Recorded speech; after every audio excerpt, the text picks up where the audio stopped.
Aloha. Aloha, everyone. Hola.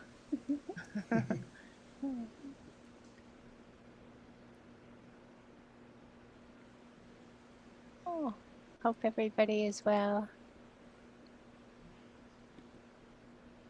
Uh, please take your time to see who's here. Hello with our eyes.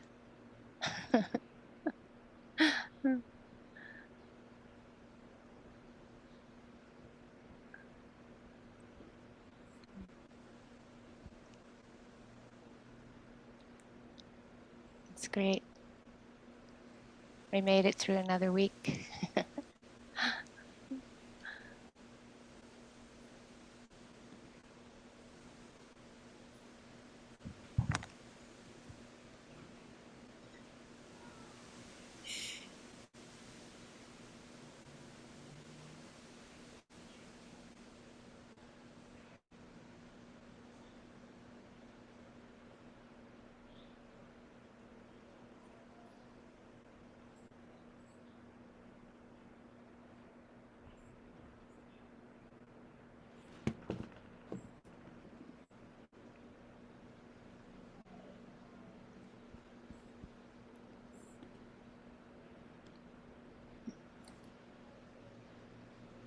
Hello again and welcome.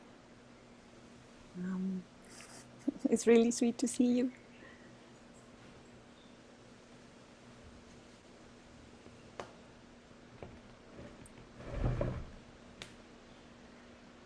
So if you're ready, you can start just closing your eyes gently.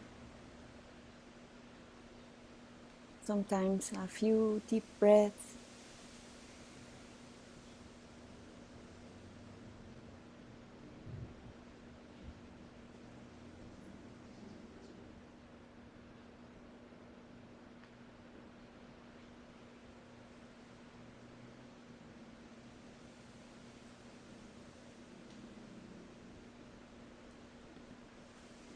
And sometimes I like to start just feeling the support of the earth, sitting bones, touching feet, touching, connecting, and receiving the earth element.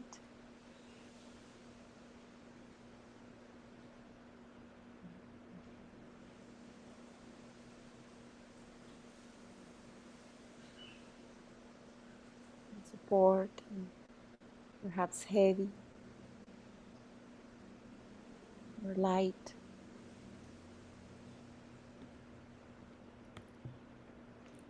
warm, cold.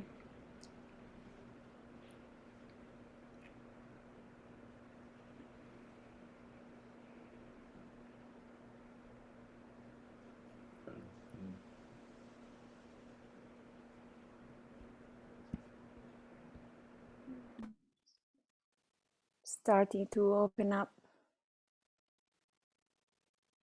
Can you hear me okay? Yeah, great. Just sometimes I like to just open up the attention. Just notice where the attention wants to go naturally.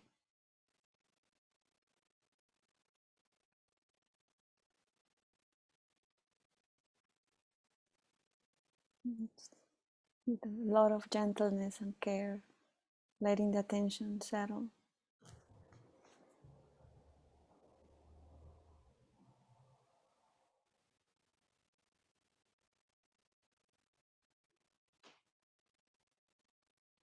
Receiving textures and sensations.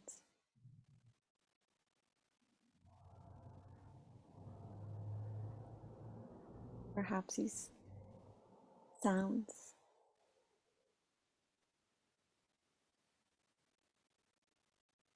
It's coming and going by themselves.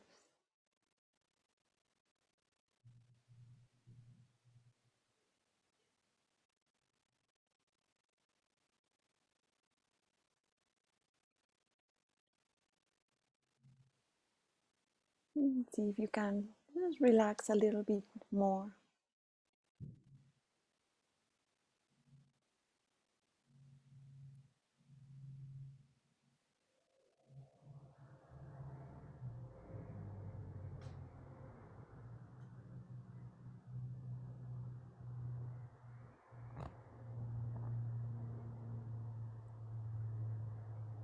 Connecting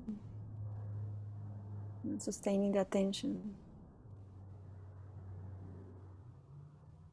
The sounds come and go by themselves.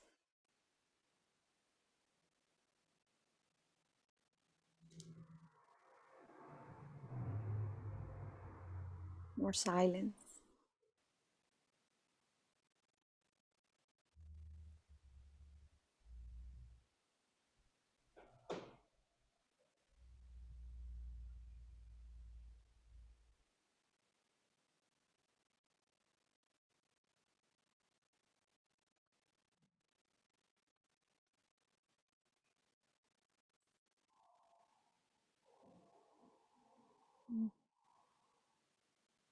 Perhaps feeling body sensations throughout the whole body, the hands, wherever the attention goes in the hand, around the hands, inside the hand, a small area. And again, receiving, allowing the sensations, textures to appear and leave and disappear by themselves.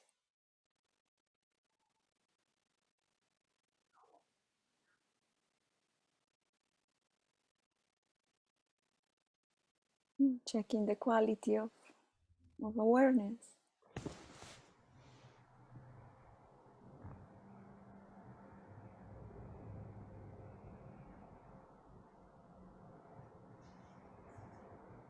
Caring, tenderness, soft.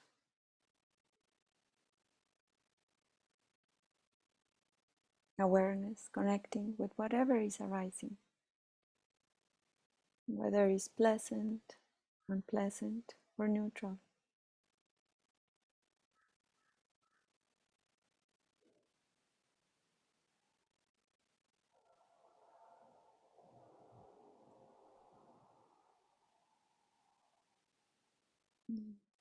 Maybe shifting at your own time, attention to the movement of the breath,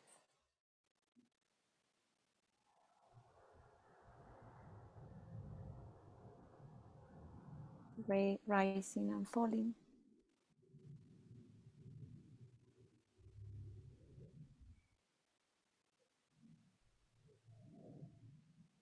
And again, receiving sensations, vibrations, textures.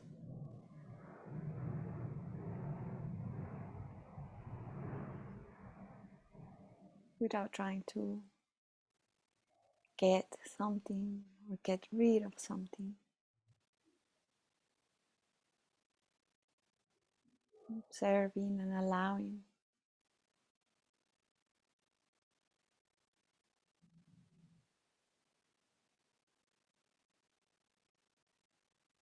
Air.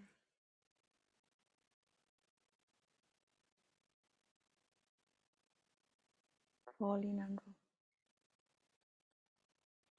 rising.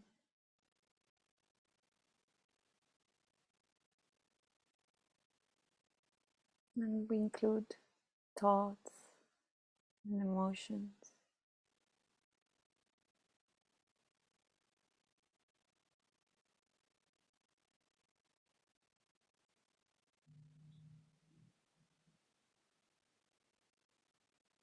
The same way.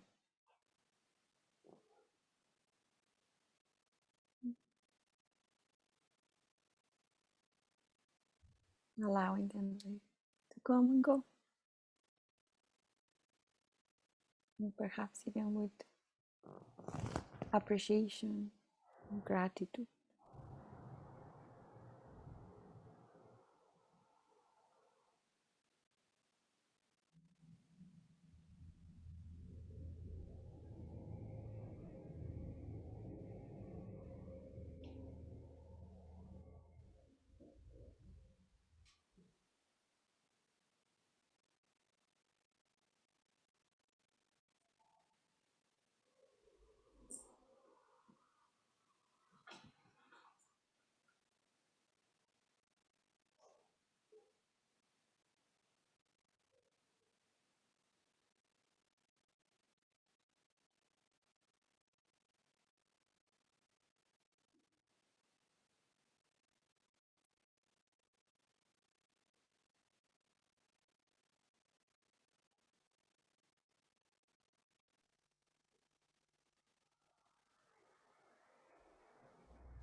Thank you for your practice.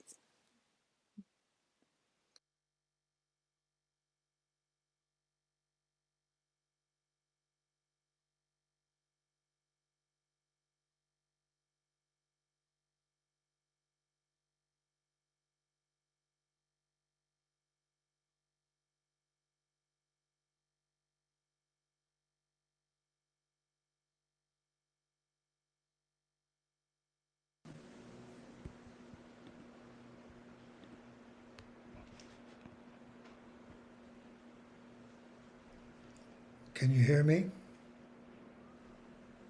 Yeah, okay.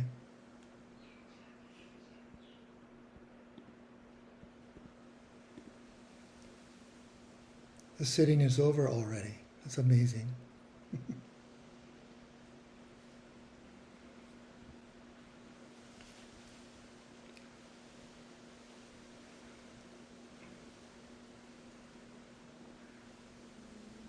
A little earlier today, I was walking on the little beach close by, where my father taught me to swim and to surf a long time ago. And I was noticing and reflecting on the sand and the ocean and the reef. It's low tide, so the reef was exposed. The blue sky, the mountains in the distance, and our practice, our Dhamma practice. And I reflected on one of the meanings of Dhamma, which is to uphold.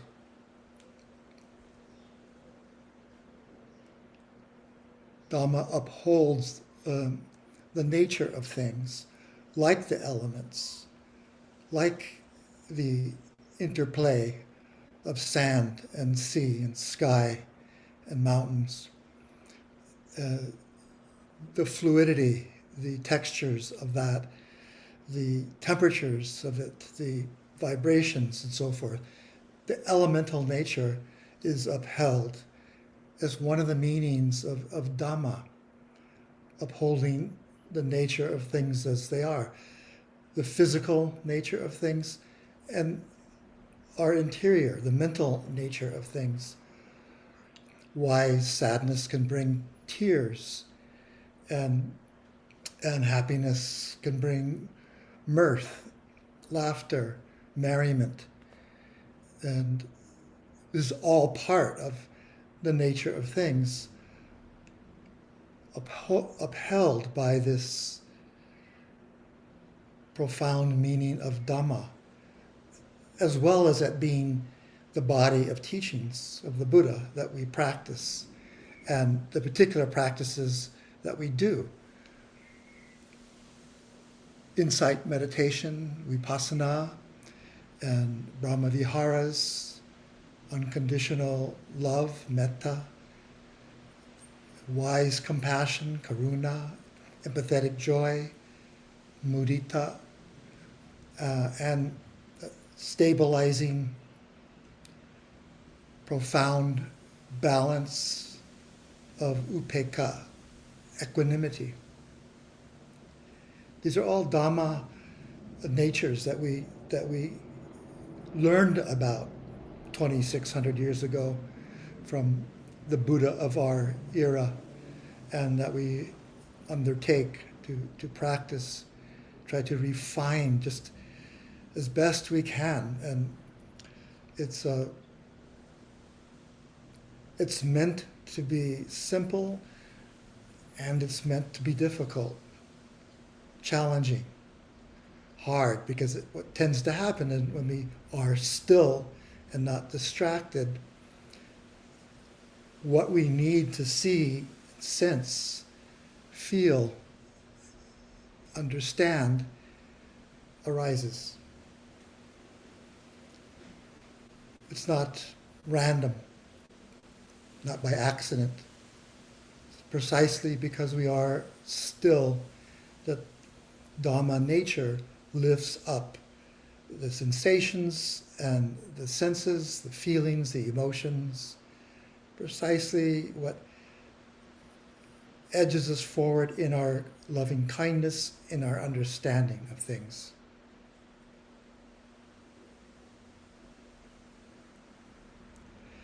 So one of the things that we have to understand is how is it that what prevents or what blocks us from the wisdom, for example, of seeing the anicca nature, impermanence, change, the moment to moment shifting sands. As the water laps up the beach and recedes, everything changes. Just moment after moment. Our body sensations, when we pay attention to either a patch of sensations or pressures and so forth, temperatures changing, or in time, the whole body awareness attunes to the constant flow nature of the elements, the elemental universe in this body. So what can block that is our attachment. Attachment hides anicca. Attachment in the Pali, tanha hides anicca. Attachment hides impermanence. And without seeing and understanding impermanence as our practice is aimed at, is sloping toward every moment that we're mindful, we don't have the wisdom to understand and to be at ease with things as they are. So we need to understand how this attachment works. Tanha is the second noble truth, as the cause of dukkha, suffering. Different kinds of attachment helps us understand and see and feel and know its nature in the body and in the heart and mind. It's the attachment to sense pleasures. The mythical character Mara, the deva that was led astray. So in the mythology is kind of the ruler of the sense realm. And Mara wants us mired in sense pleasure. It delights Mara that we're caught up in attachment to sense pleasures. And nothing delights him more than continually feeding us pleasant sights, sounds, smells, tastes, sensations, and thoughts and emotions. Because then we're more tempted to be ever more mired in it. So it's one kind of attachment to work with, to have understanding and compassion toward, attachment to sense pleasure. Another kind of attachment is attachment to views, opinions, extreme opinions. Of course, we all have different views. Attachment to our views and opinions, again, it blocks the natural flow of Dhamma, of that upholding nature that allows us to see and understand anicca nature, that things are always changing. And if they're always changing, there's nothing to be held on to for more than a second, a nanosecond, or less than that. So attachment to our views and opinions is a kind of fruitless effort and just causes strife in our own hearts, in others, and in the world. It's attachment to views and opinions that divides people, divides countries, creates conflict, aggression, and war.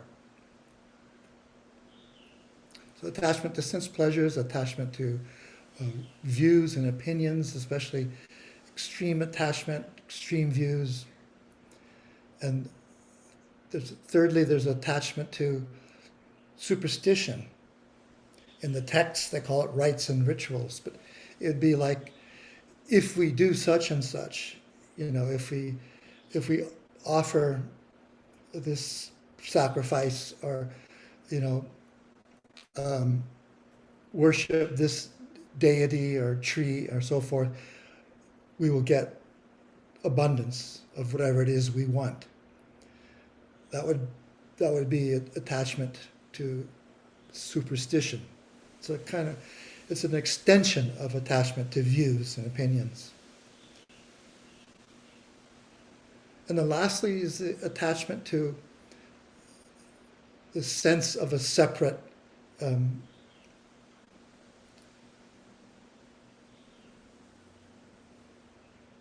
isolated sense of self.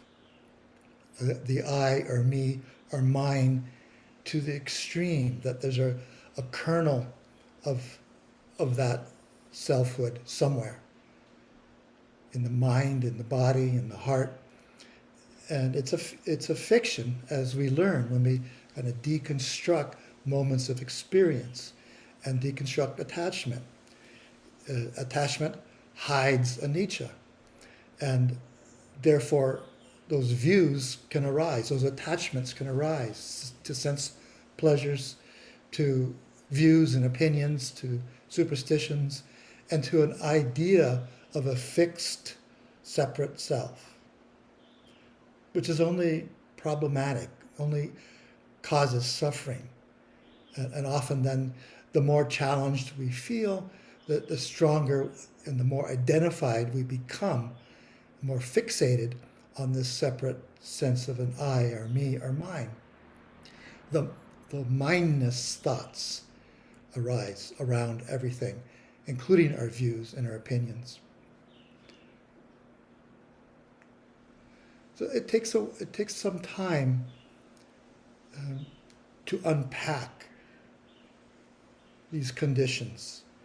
To understand Dhamma is to understand that everything that arises is due to causes and conditions, and that causes have consequences. So what we think upon a lot becomes our practice. If we think upon things that we long for or wish for, then without an understanding of that, we're practicing greed. If what we ponder a lot is filtered through a lens of ill will or anger, aversion, then we're practicing that. We're training the mind to respond to experience with ill will. And if we are bewildered a lot and let the heart kind of free flow in the states of confusion, bewilderment, delusion, then that's what we're cultivating. That's how we cultivate greed, hatred, and delusion. And with compassion and understanding, how we turn that around to train the heart in non-greed, generosity, non-hatred, loving kindness and compassion, and non-bewilderment, non-delusion, states of clarity, insight, wisdom, knowledge that are liberating. So these causes and effects are happening all the time. Whatever we're looking at in the moment in our bodies, we can sense our awareness into exactly what's happening. What is the as it is nature? Sayadaw U Pandita liked to form a lot of his Dhamma around the Pali term yata bhuta, means as it is. As it is similar to the suchness of things in the Buddhist Zen traditions. So the Yata Bhuta, the as it is nature, that's one of the things that the Dhamma was meant by the Dhamma upholding nature. It upholds the as it is the nature of things. So when we see that, when we recognize that in our body, we begin to unpack the attachments. We begin to feel for that intense longing or clinging to sense pleasures, because they're nurturing us on a level that is satisfying, that is pleasant. We don't see at the time that it is also can be the cultivation of attachment. And to likewise with our views and opinions, the more clingy we are to our views and opinions, the more division we're creating in our hearts and in others, between bodies of communities and different ways of understanding things. The skill of being able to set aside our own view or opinion and to empathetically understand that someone else has a different view or opinion is a powerful Dhamma to practice. It's a powerful gift, a powerful form of loving kindness and compassion. And likewise, to see how those I or me making thought patterns create that attachment to a separate sense of I, me, self, and to sense our way, feel and sense our way mindfully into those habits, those deep habits.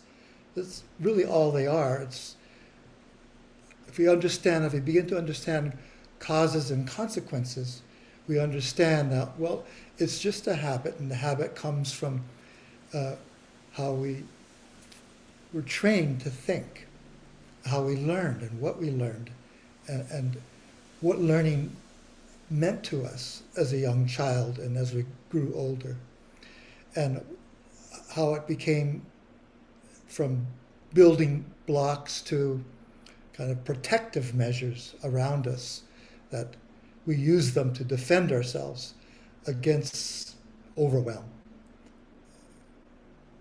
against what is too heavy to carry, too much of a burden. So of course we would go there. We would go to what we've practiced a lot in our life and we're trained as from a very young age. And that's to the orientation to what's out there, the sense of what's outside that can fill us, all the pleasant senses of sights and sounds and sensations, and the views and opinions that give us a sense of security, as counterfeit as they may be, and the superstitions that do the same, and this false sense of a separate, isolated self. It's a kind of security that we get to have that, and it gives us a momentary satisfaction. That's why it can be startling in practice, those moments when there's just the awareness and the as it is nature of things, the Yata Bhuta, and for a while it feels like we're in free fall, like we've just jumped over a waterfall.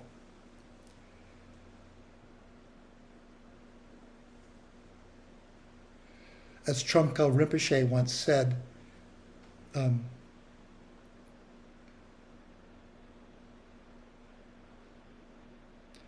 bad news is that we're all falling. We're all in a state of continuously falling. The good news is that there's no ground.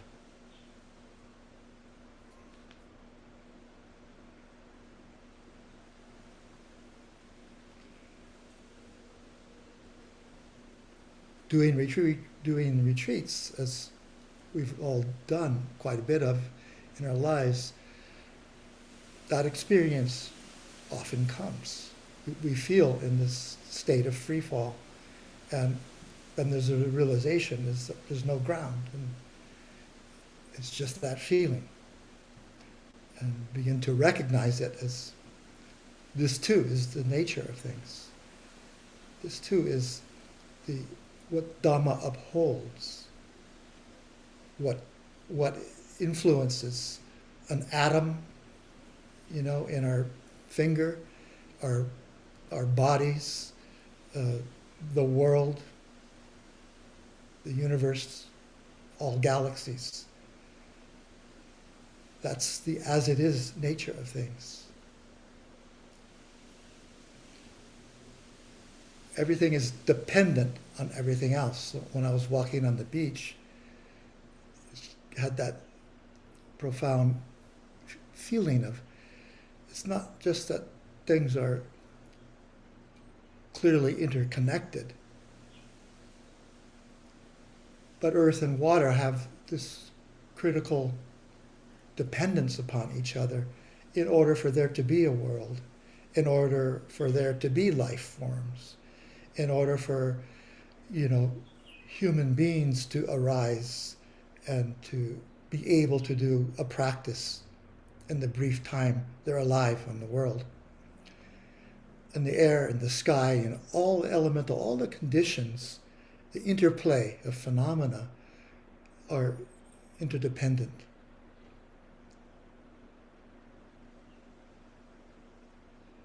When we don't understand things like war and homelessness and pain and suffering that we recognize all around and in the world and in our own hearts, it's really exhausting. It's really weighty, to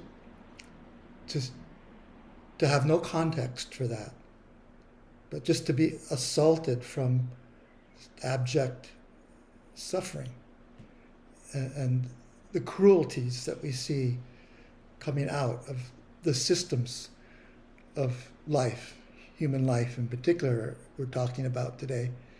And being aware of it, as we're trained to do, may start to bring feelings of empathy and care toward those conditions. U Pandita used to say, if we want to really understand war, look at the war in our own heart that goes on. Look at the conflict, the aggression and the clinging, the violence we may have against our own self, our own body, mind, nature, and then to externalize that and create divisions in our mind about the perpetrators of suffering in the world and the judgments and the views and the opinions, the clinging and attachments that can come from that. If instead we start to soften around those feelings of aggression and ill will in our own heart, we can also externalize that and reflect on there must be causes and conditions for the aggression that we see in the world, for decisions that some bodies of government impose upon people, whether they want them or not. What are those causes and conditions? To ask those kinds of questions without needing to have any answers is the point of our practice.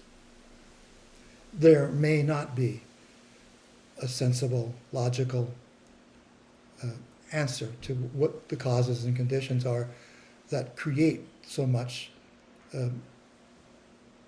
distress and pain and suffering in the world. Still, it's just to attune to the fact that everything that arises due to causes and conditions. And due to causes and conditions, things pass away, drop away. That's the nature of Dhamma. It's the nature of our practice. It's upholding the as-it-is nature. Whatever is born has the nature to die. Whatever arises has the nature to pass.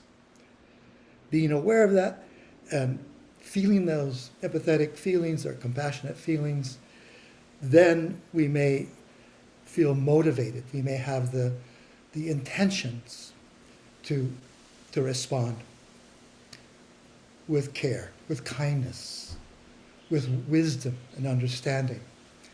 And to especially recognize that first the change must happen in our own heart.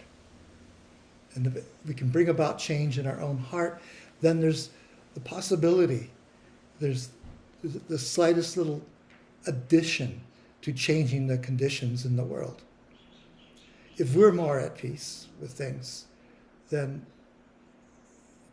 that peace moves out energetically like a pebble in a pond that sends the ripples out in all directions. And then they come back to the center. The recognition that our healthy actions have healthy consequences increases the motivation and intention to do the things necessary to bring a deeper and greater compassion and understanding. Understanding means intuitive understanding, wisdom, not intellectual and not conceptual understanding, but the immediacy of deep wisdom, instinctual understanding that brings about change.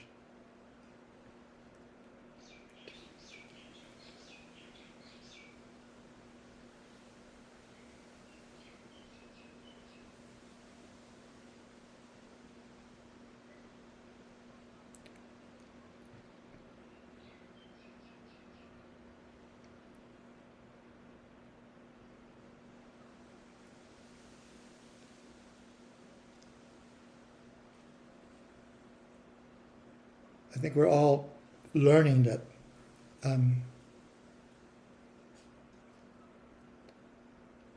it's not difficult to feel the weight of the world, to feel overwhelmed, to feel the invasiveness of things that are happening in our own personal lives and in the wider community of our country and the world. Of course we're going to be overwhelmed. Of course we're going to feel it's almost too heavy a burden to bear. And what are we going to do about it? What can we do about it? One of the usual responses is to disconnect. Disconnect from our own heart. Can go into a freeze or numbing out mode of defensiveness, and we disconnect from others. We lose, therefore, the ability to empathize and see things from other people's point of view, even if we do not agree with their views or opinions or actions. Still, there's the attempt. There must be conditions, causes that create that kind of action, as abhorrent as it might be. So we have to recognize that condition first in ourselves. If we disconnect, so must others frequently disconnect to be able to do some of the things they do that seems they don't have a heart, they don't care, they don't have compassion. So if we understand the disconnect response in our hearts, we'll understand it more, how it is, how it works out there in the world, and why sometimes we just choose not to feel. Completely numb out, non-feeling. The other response is to feel completely flooded, reactive, angry, completely devastated by overwhelm. That's not difficult to recognize. We'll have a bit of that more often than not.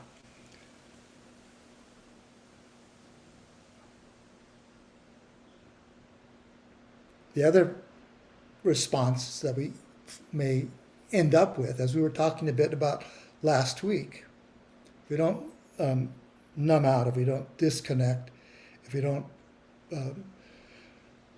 become enraged with anger, consumed with overwhelm, is the response of non-reactivity. Initially, we might equate non-reactivity with a disconnect, with numbing out. But that's not what's meant here. As a Dhamma, non-reactivity is the mind that stays in the middle, the heart that remains centered and connected, present and very connected, but just not reactive. Non-reactivity is another term for equanimity, upekkha. If Dhamma means to uphold, upekkha means to look upon, to look over, as opposed to looking away, which immediately signals that upekkha feels like a connecting quality, even though the terms of equanimity and non-reactivity sound like disconnection and not feeling and not having heart. It's the opposite. It's profoundly connected, but it's not reactive. It's centered and in the midst of things as they are, which creates the space for the most compassionate and wise response. However we may act, whatever we may do, or doing nothing, yet being fully present. So much of our practice is toward the imperturbability of the non-reactive mind, the heart that's settled and centered in upekkha, looking upon.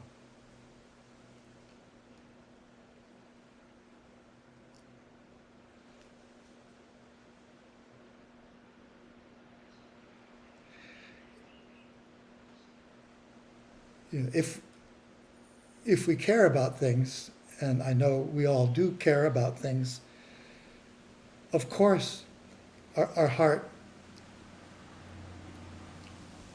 will hurt. Of course we'll feel it right here in the solar plexus, the pain of things as they are in the world, the weight of the horrors and the meanness and the cruelty and the lack of feeling, the lack of heart that seems to be sometimes everywhere, all at once, from all direction. And because we care, of course, we're going to feel anger and grief and despair.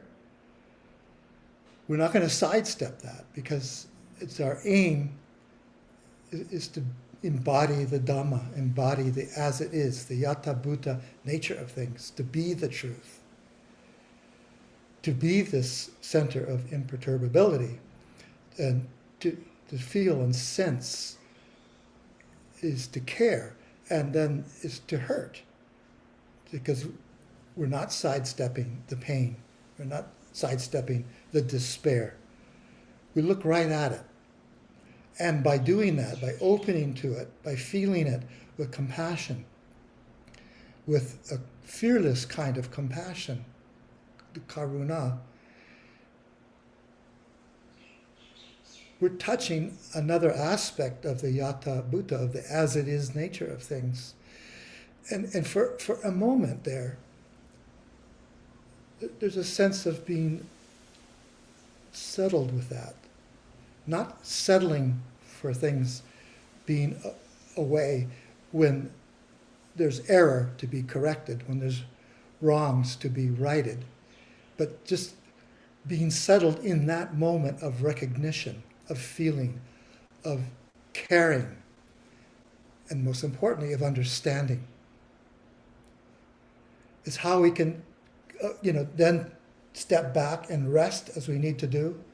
We get weary from the constant blast of pain, so we're going to disconnect from it and keep doing that until we find healthier ways of rest, like in our practices, where we can use self-care, self-compassion, metta, kindness to ourselves, go through the body and find all the places that hurt and reflect some aspect of our heart and system that's responding, whether we know it or not, to conditions happening in the world.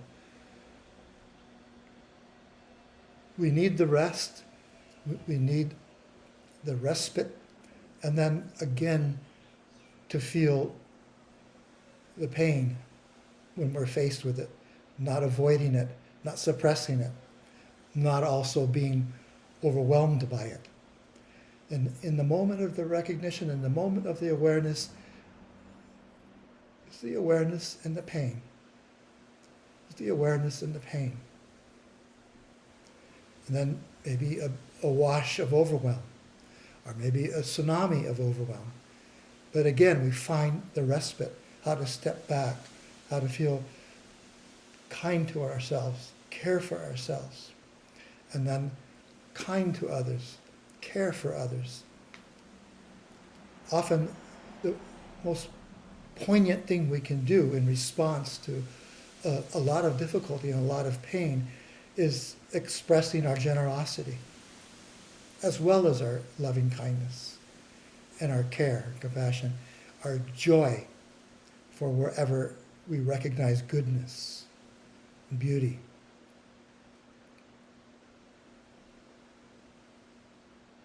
The most important thing is to honor that the heart gets heavy, gets angry, gets overwhelmed, that the heart hurts. To honor that, respect that. And on the deepest level, to understand it intuitively, not intellectually or conceptually, but that the immediacy of that intuitive panya, deep wisdom mind, understanding things, doesn't make anything better. It doesn't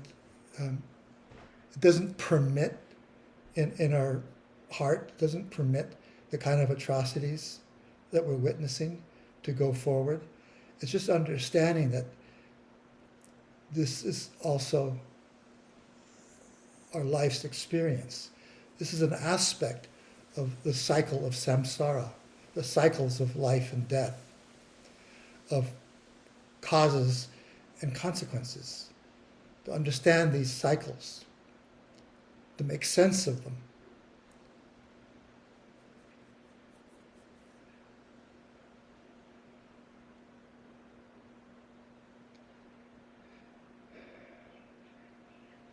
Caring about being, being here, having a body, having a mind, caring about ourselves in that way and caring about others keeps us away from the habit and protection of continually going numb or continually falling into a well of sorrow and disconnecting from ourselves and life as it is. To stay connected to the care and to understand that, understand the response to check out or to numb out, and and to understand the responsiveness of the mind in the middle, of the equanimous presence in the midst of things, but not reactively. Reactively means clinging to what we want there to be, or aversive, pushing away what we don't want to be.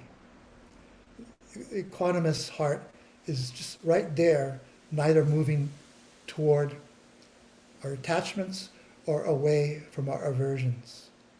In that kind of tension arc, it is where we hone our deepest sense of care, compassion, and wisdom. And to put into place what our response is. Non-reactive response, meaning out of compassion, out of deep understanding. Then what we do makes a difference. How we respond with our thoughts, our emotions, and our speech, our bodies, can have a tremendous affect. Immediately around us, whoever's within our reach, within our body and mind, further out in the community, and throughout the world.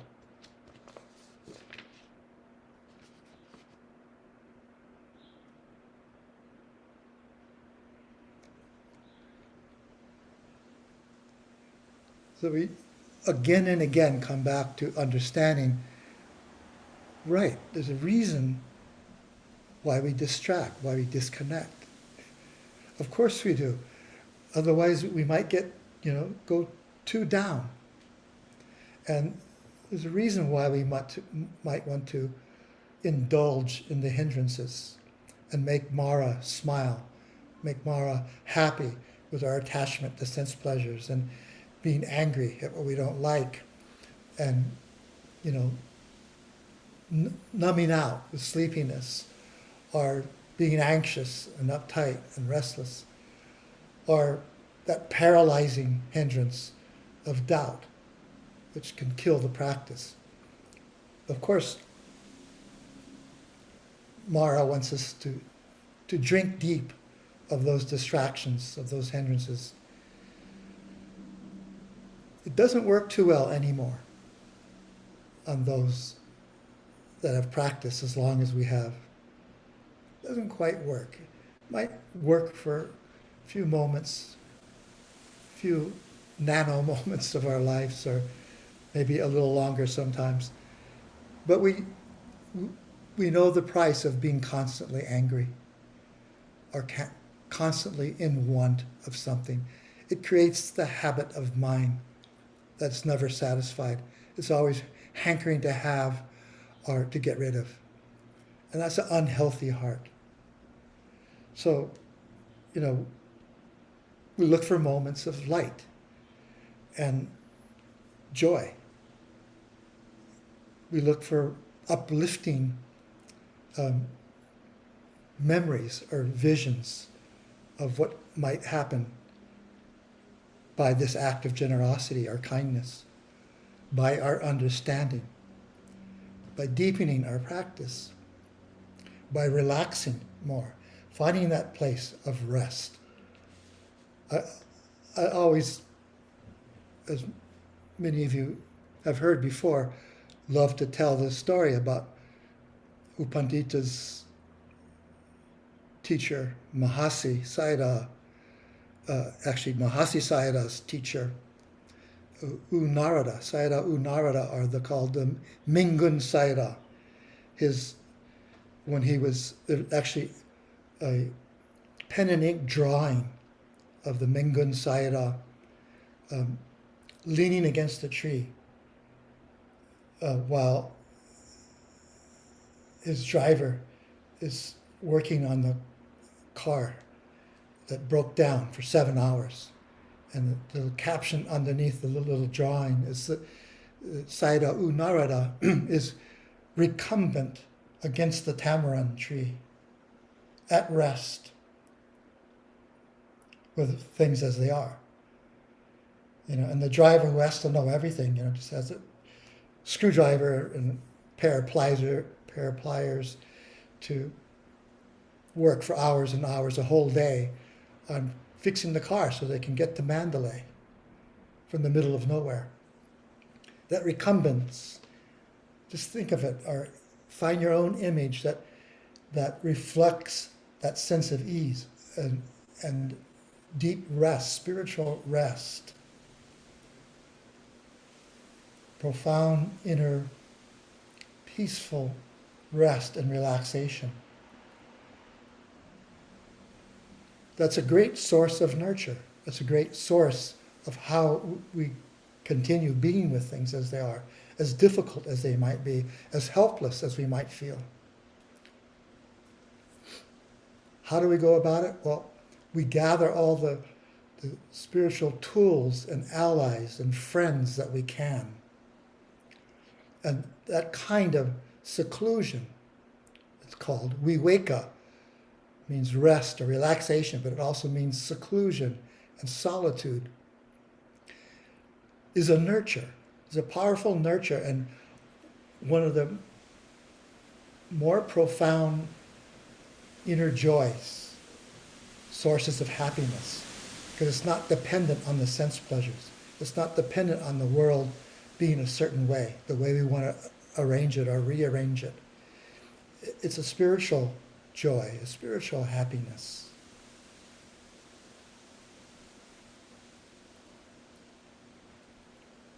We care about our body, mind, our community, our world. We care about what's happening. We know we zone out at times and distract or in despair or in overwhelm.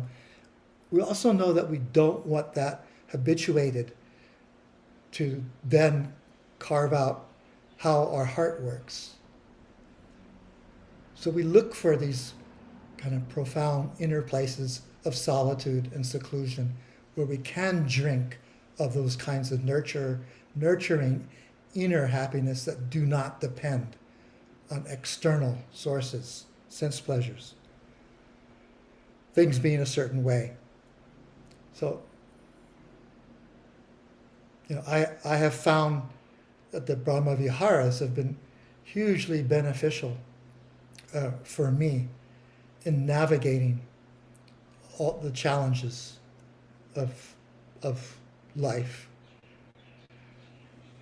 inner and outer. And kind of side by side, or a part of them, is our meditation practice, because that collects our mind state, that allows us to settle and feel at ease. That collectedness is the unity, body-mind unity.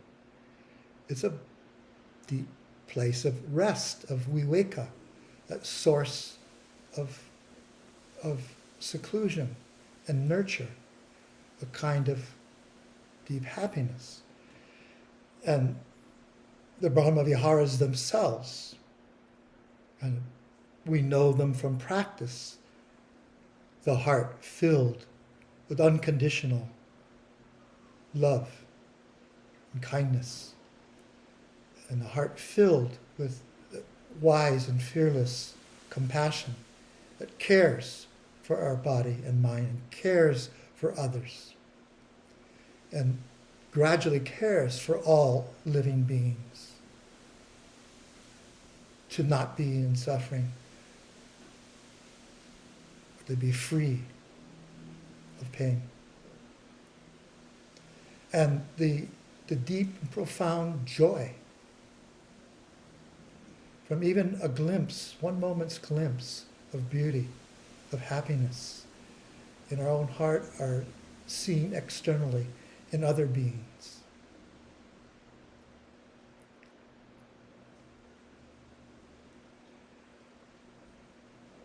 For a couple of weeks, I was, as I might have mentioned before, the family in the house in the back here were away. visiting family on the American continent. And so I would be looking after their plants and the animals, 3 chickens and 2 cats. And I'd also be doing the gardening, be out raking, and the cats would be crying for food, so I might go and fill up their bowls so the cats could eat. The chickens would be following me around, especially if I was raking leaves, because they knew that the rake would kick up little bugs and they could get extra nurture, because even though I put their seeds out, their chicken feed out twice or 3 times or 4 times a day, if I started to rake, they'd race over to where I was raking. It was like that was their chocolate sundae. And so I had a pile of leaves. I had piles all over the yard because nobody to answer to. I could leave the piles and put them in the compost when I was ready to. So I was cleaning up the pile one day, a couple of piles, and the chickens were right there and ready. And they found a couple of bugs. And then they had a real treat, a centipede, a 7-inch centipede, big, juicy looking thing. And after feeling glad I didn't put my hand on it when I was picking up the leaves without gloves, and I watched how articulate and skilled they were at taking the centipede apart and not getting stung. And I reflected, no one taught them how to do that. Mother hen didn't teach the chicks how to be so skilled in devouring a dangerous, poisonous, venomous centipede. But they knew, and I could almost feel their delight in their destructive behavior. It's a samsaric world, right? It's predator and prey all the time. We have it going on in our body all the time. And growing food or eating whatever food we are, it's just this constant process happening. So I was actually, I felt for the poor centipedes, because the chickens were so good at what they were doing. And I know that chickens, at least chickens in Hawaii, really love centipedes. So people who live where there are a lot of centipedes like to have chickens around so they don't get bit by them themselves.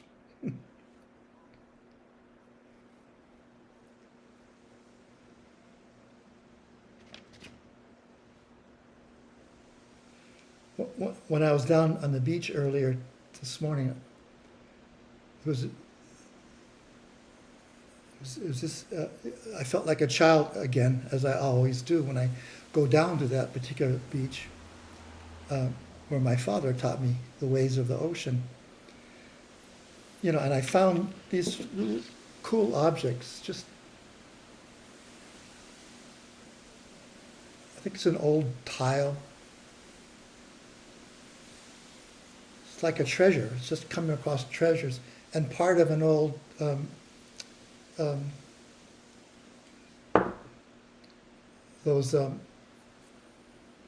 they used to use them as floaters, the floating glass ball.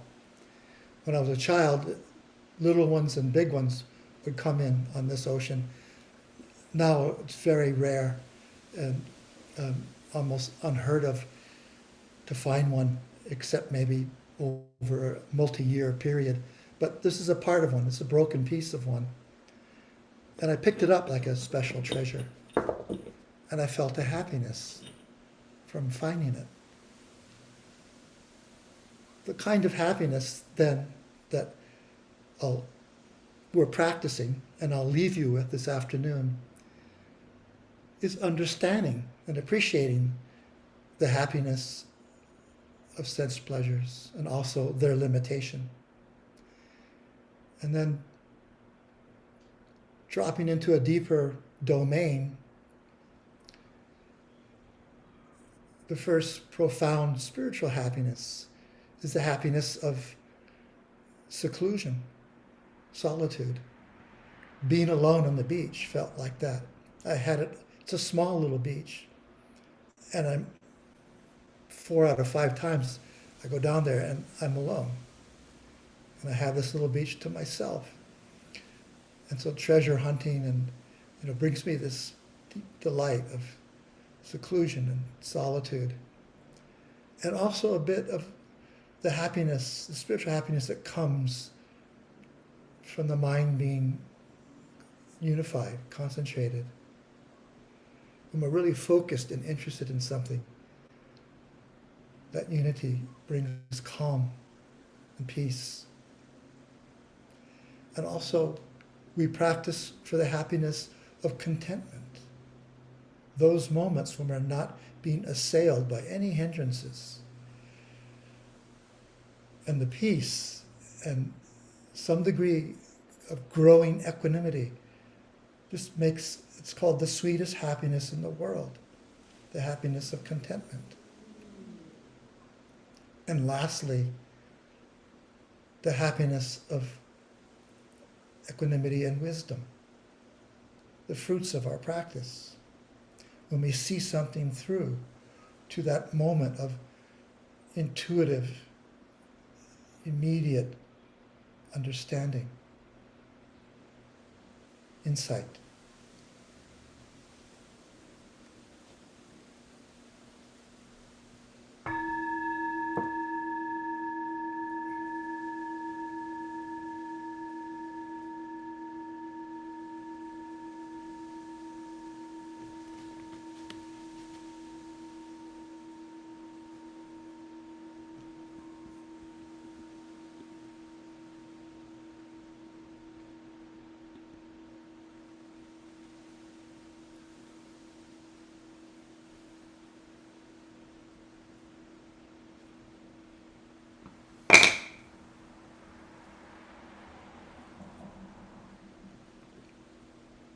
There's some time if you have any questions about your meditation practice, Darine's instructions or the talk.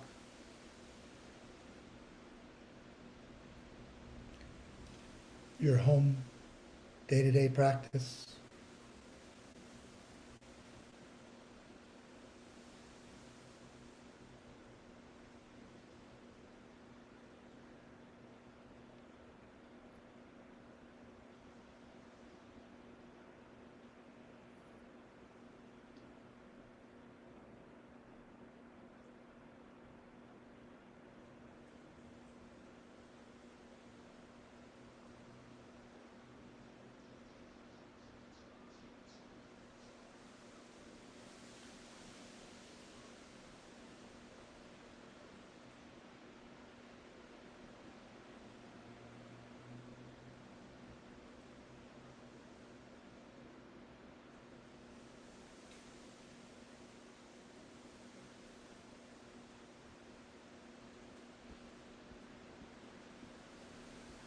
Yeah. Hi, thank you for that wonderful guidance.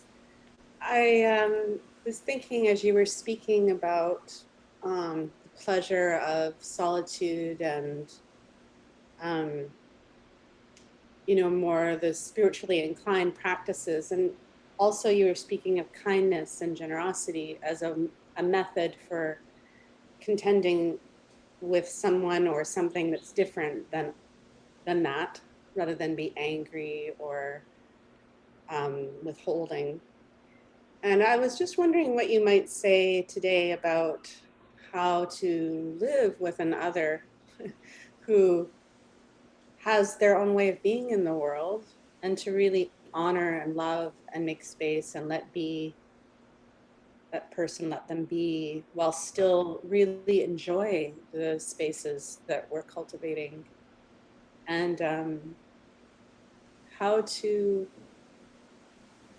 just how to really honor the difference and what one would say to oneself in moments of, oh, I wish we could do this more together, or I wish I could have more solitude, or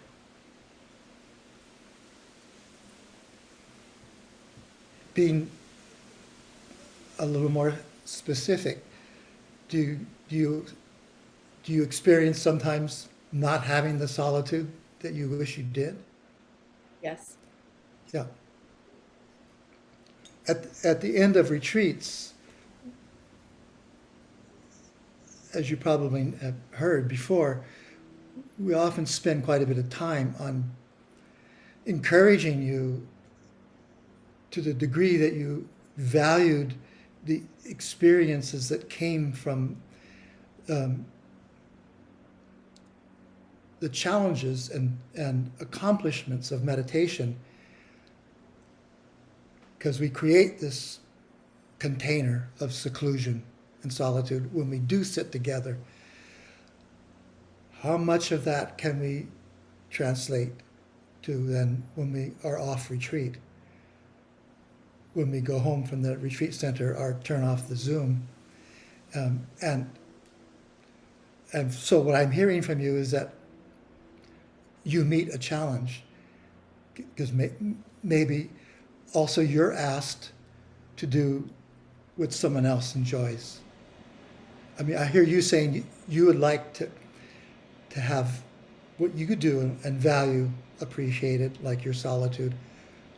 But is that also true in reverse?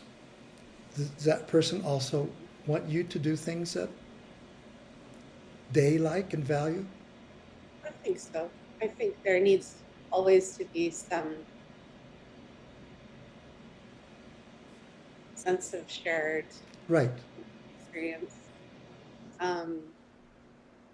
Guess I'm thinking mostly about the Brahma Viharas and, what might I say to internally when there's a conflict within me, tend to get frustrated that there's a difference, and, maybe it's more about therapy or relationship therapy or something, but Not necessarily. I can easily imagine, knowing you, I can easily imagine you being generosity or being the embodiment of metta without saying a word about it. Just energetically in your thoughts or in the flow of your speech, without any reference, or being caring, compassionate, without any reference to the karuna practices. That makes sense? Being equanimous for yourself if you're feeling lack of the nurture that you're wanting at that moment, but still just being equanimous with it in the face of the situation you're in, and taking joy in that other person's delights, what makes them happy, expressing appreciation. Actually, that's to me, one of the more significant of the four Brahma Viharas, because we're a culture that has forgotten how to express appreciation. Both we may not receive the appreciation that feeds us or that we may deserve, nor is it something promoted in our culture growing up. We're not, with some exceptions, we're not taught to show appreciation, to show that kind of joy in other people's happiness.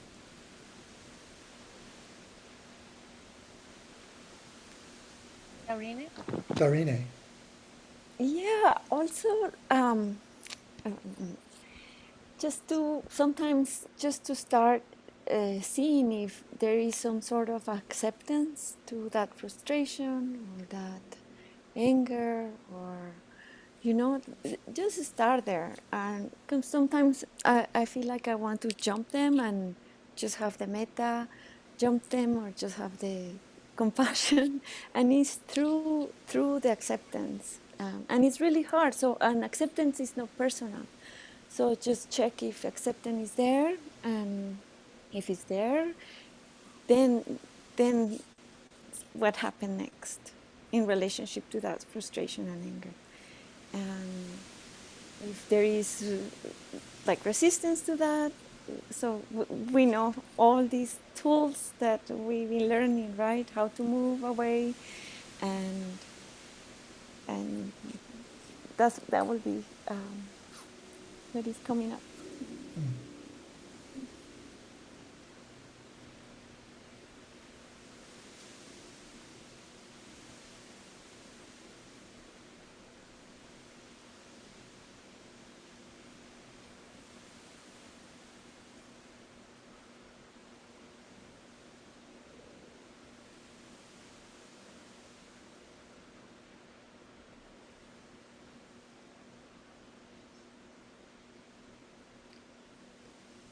You want to add anything, Michelle?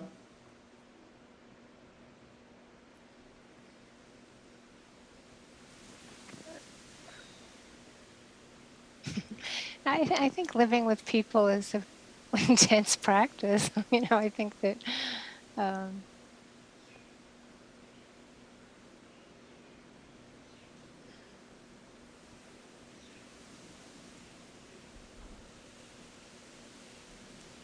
the kind of way that we have to set boundaries, and that we're all different, so there's different need systems happening, and that willingness to feel the frustration, but also I think the disappointment sometimes,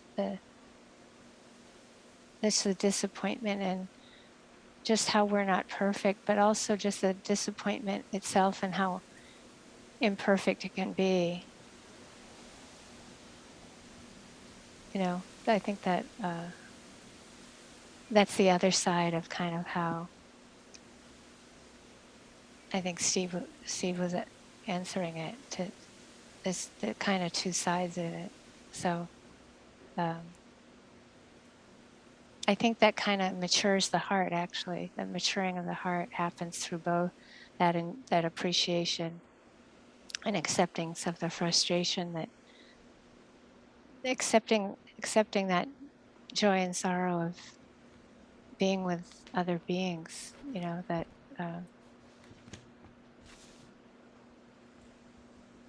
the solitude and the rest is wonderful, and also the learning of being with others is wonderful, but not as easy.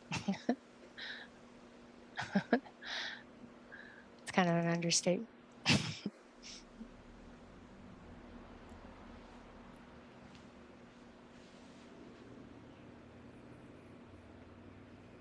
Yeah, lastly, I go back to at the beginning of the talk when I was talking about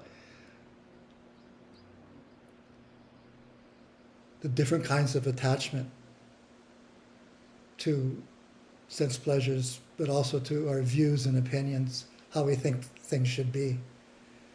And if we understand our own attachments and non-attachments to our own views and opinions, can we put ourselves in the other's place and connect with the causes and conditions why they might be feeling or needing what they are at that time.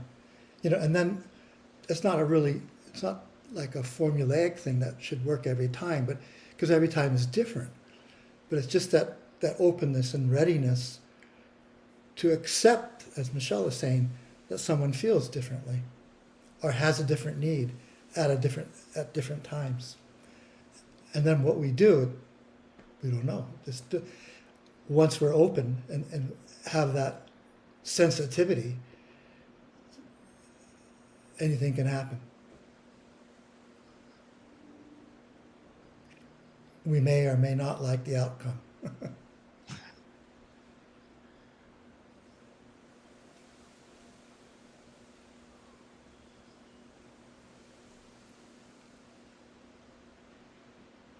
It's important to speak our truth at any time and know the difference between that and attachment to a view. To say what's true is very different than putting out a personal belief system. And it's disarming. So it's a beautiful question, I think. And as Michelle says,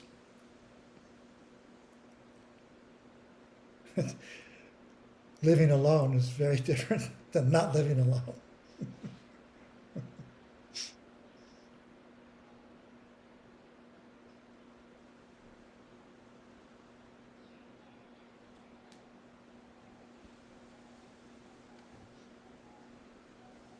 But if we're living alone, there's always neighbors to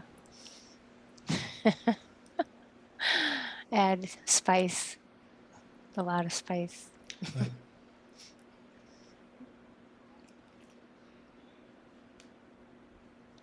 Hi, Trey. Trey. Hey everybody, thank you for having me today. And I was curious when we're talking about the Maras, what purpose is it? If it doesn't seem like it's a real individual, but just the concept of Maras, like why would there be someone or something or just an energy that's put out to just purposely tempt us? Can I start with that, Steve? Because I have a interesting. Yeah. Thank you. I don't know, my first year in Burma or second, I think I asked a similar question to Sayadaw Ujjanta Jayanta, the happy Sayadaw. Not the happy Sayadaw, sorry, the angel Sayadaw. He wasn't happy. No, he was more angelic. He was like, he's still alive. He's very angelic.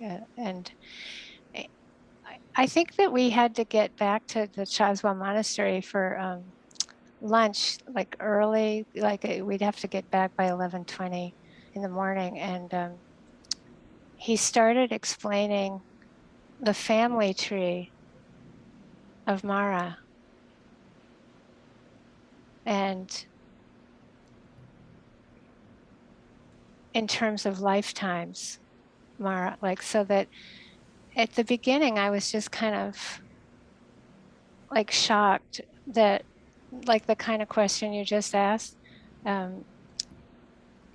actually some of us who were responsible for kind of having a chant before the meal at the Chaswa Monastery, they had to leave. And I could stay, I didn't have to go, but it's like he went on for hours about the family tree of Mara, so that, you really got to see, when he, like, of course, not all the way back in his lifetimes, but before the Buddha was alive, and some lifetimes, but they were uncles and aunts and cousins, and just amazing family tree, and all the relationships that he talked about. And then kind of after all of that, like, so that you're seeing this like a ecosystem, rainforest of Mara's family. He said, Mara doesn't want to be lonely. That's huge. Oh, isn't that incredible? Yeah, it's huge. That he didn't go into it. He did this whole family tree, and then he just said, the reason Mara is wanting us to stay in samsara, like the way it's like a personification, sure, of an energy that it's like pulling us into samsara and not into liberation and freedom. So I just wanted to say that because it was so powerful that the In the Pali Dictionary, I think they call Mara the killer of existence. I'll buy So that. I know, Steve, you had more to say, but I think Thank that's you. such a cool story because it was just sitting there for hours through this family tree. I didn't expect the punchline to be Wow. right. Like it was like, wow, this guy, he's like all of us. He's had all these lifetimes, and he doesn't want anybody to leave. Wow. It's heavy. It's hard. It's intense. It It's a is. yeah. So it's another way to see it. I think there are many, many ways that Mara is depicted as, Steve, right? Is as a deva, And that as a yeah, it was Mars supposedly a deva. yeah. Yeah, So that was that Dave, as a deva, he had a family tree. yeah, Okay. I didn't know that. Yeah. yeah. Well, we should we should do a talk on the 10 Omris of Mara sometime. We don't talk about it as much, but certainly, Well, I think just one more note that how I personally just get aversion instantly. I believe when I hear it, it's because I was engaged to get married once. It didn't work out the relationship, and the woman's name was spelled the exact same, but it was Mara. So it's just like, really, we're talking about this again? Like this, it's like it just like hits me to the core. And I did a 9-day retreat with you all back in 2016, and the relationship ended in 2015. And I can remember sitting with you, Michelle, and talking about this back then, like the Maras and how this name and you're like, no, getting over these relationships takes a lifetime. And I'm like, it's 2022 and we're still talking about this the Maras. Like, are we still doing this? And so it just like hits me to the core, of like, wow, okay, I have this is just like a karmic knot of like how I attract these relationships where it's just pleasure, like just thrown at me, and it's too much. And so it's ironic. So I had to speak up today. So, just thank you that's for that's more great. insight. Great, Trey. Thanks. Thank you. Uh, lifetimes, family trees. Yeah.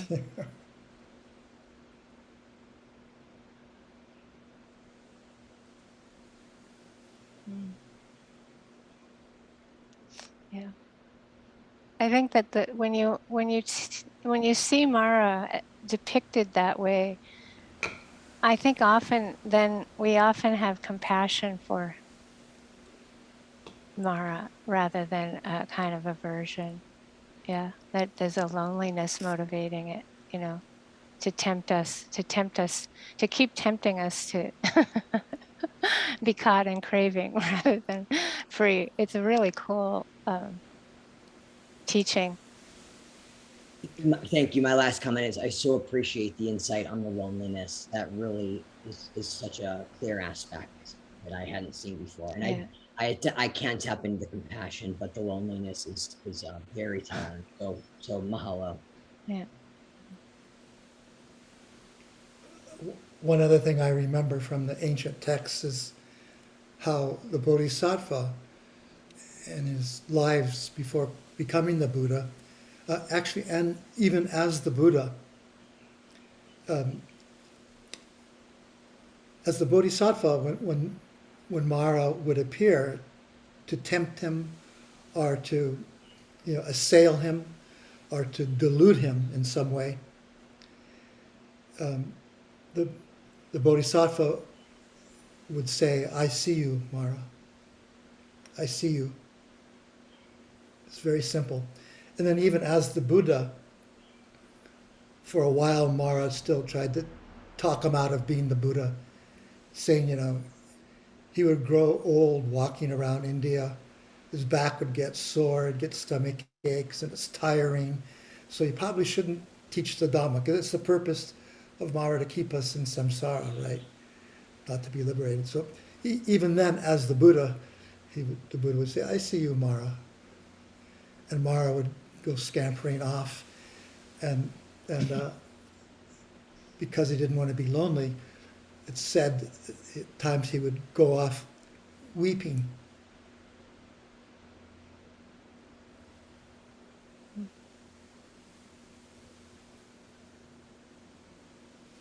So compassion for Mara and understanding.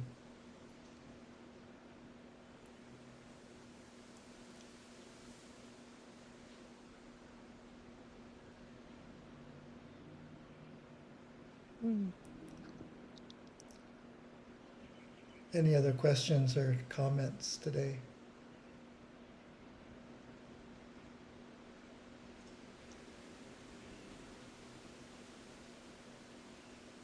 Well, it's 4 o'clock Hawaii time. Time to, many of you look like it's time for sweet dreams. Yes. It's dark. Others, still not even dinner time. So wherever you Others are. early morning. Yeah. Japan. Yeah. Yeah. Yep. Time for tea. Okay, Or friends. Thank you. Take care. take care. Mm.